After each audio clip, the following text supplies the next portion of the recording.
American Government Lesson 5. Separation of Powers.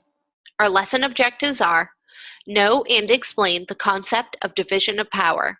Know and explain the concept of separation of power. Know and explain the purpose behind division of power and separation of power. Know and explain the system of law in the United States as related to statutes, court decisions, and rules and regulations. The problem of power of governments was a concern to the writers of the Constitution. They wanted to strike a balance between a government that could be respected by the people and a government that could or may abuse its power. In order to attain that balance, they divided the power between the states and the federal government. When they separated the power of the federal government among its three branches, legislative, judicial, executive, in this way it was determined that no part of the government could become too powerful. Division of power.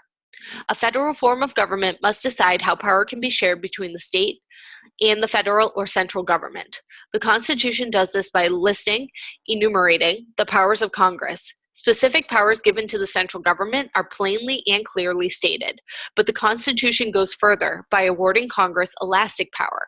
In Article 1, Section 8, Clause 18. This elastic clause allows Congress the power to make all laws which shall be necessary and proper to carry out the duties of government. The Constitution also lists the powers that are denied to Congress. This is for the protection of the rights of the people. It also lists any specific powers that are denied to the states. As an example, states cannot declare war, enter into any treaties, coin or print money, or violate certain rights of the people.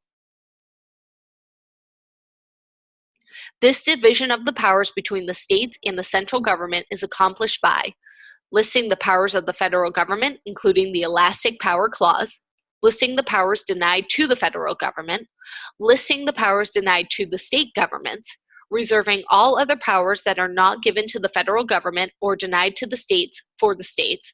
This was made clear in the 10th Amendment in 1791. The powers reserved to the states are also known as residual powers because these powers reside within the states. These include control of education, marriage, divorce, and voting. Notwithstanding, the federal government may require that state education and voting laws apply equally to all citizens of a state. Certain powers are shared by states and the central government. These are known as concurrent powers and include the powers to make tax laws and collect taxes, borrow money, build roads, protect the health, safety, and welfare of the people. These powers are also known as police powers. Separation of power.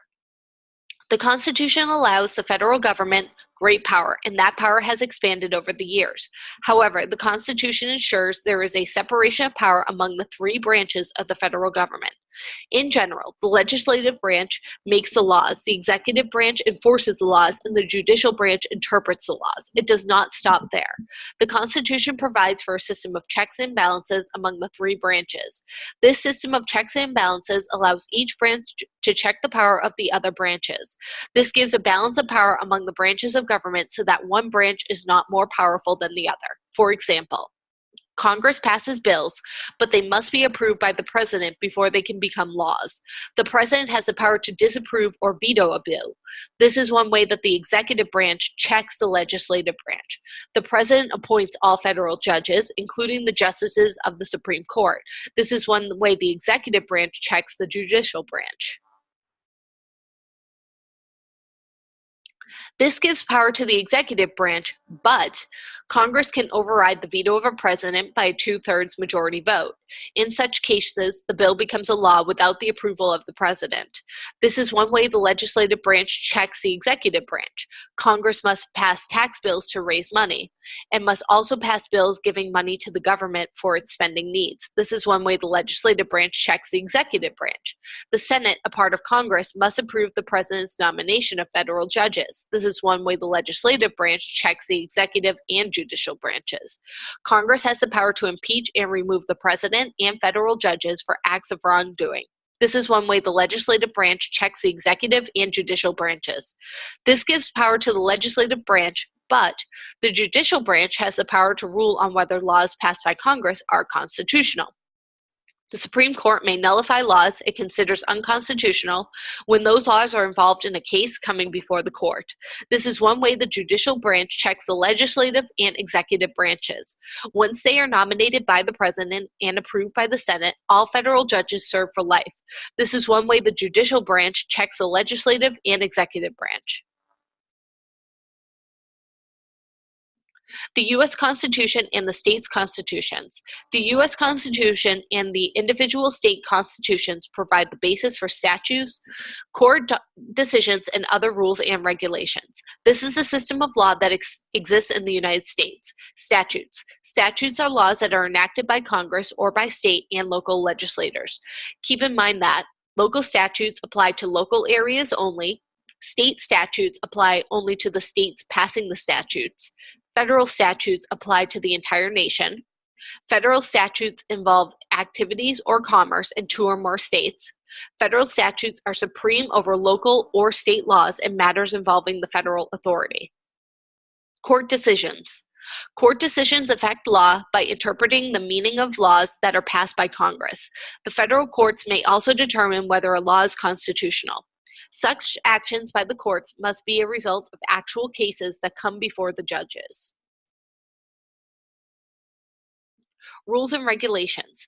The legislative and executive branches have endured a heavy workload over the years. This has led to the creation of a number of independent executives, agencies, and regulatory agencies or commissions. These are created by acts of Congress, and members are appointed by the President, with the Senate making final approval.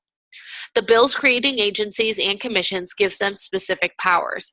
The rules and regulations developed by agencies and commissions have the same effect as statutes. Though these agencies and commissions are independent in many ways, they may be influenced by the President and Congress. Some of these independent agencies are the Veterans Administration, the General Services Administration, the Office of Personnel Administration. Some of the independent regulatory commissions are the Interstate Commerce Commission, the Securities and Exchange Commission, the Nuclear Regulatory Commission. What next? Take the time to go back and review the lesson on your own. After your review, complete the lesson review for the lesson and submit for grading. Remember, your submission should follow all the rules for standard written English. All submissions must be written in your own words and sources used cited at the end. How to cite sources in APA format. When you reference a source within an APA-style paper, whether it is using a direct quote, repurposing an image, or simply referring to an idea or theory, you should insert an in-text citation, the author's surname, and the date of publication within parentheses straight after a direct quote. CitationMachine.net will assist you in creating citations.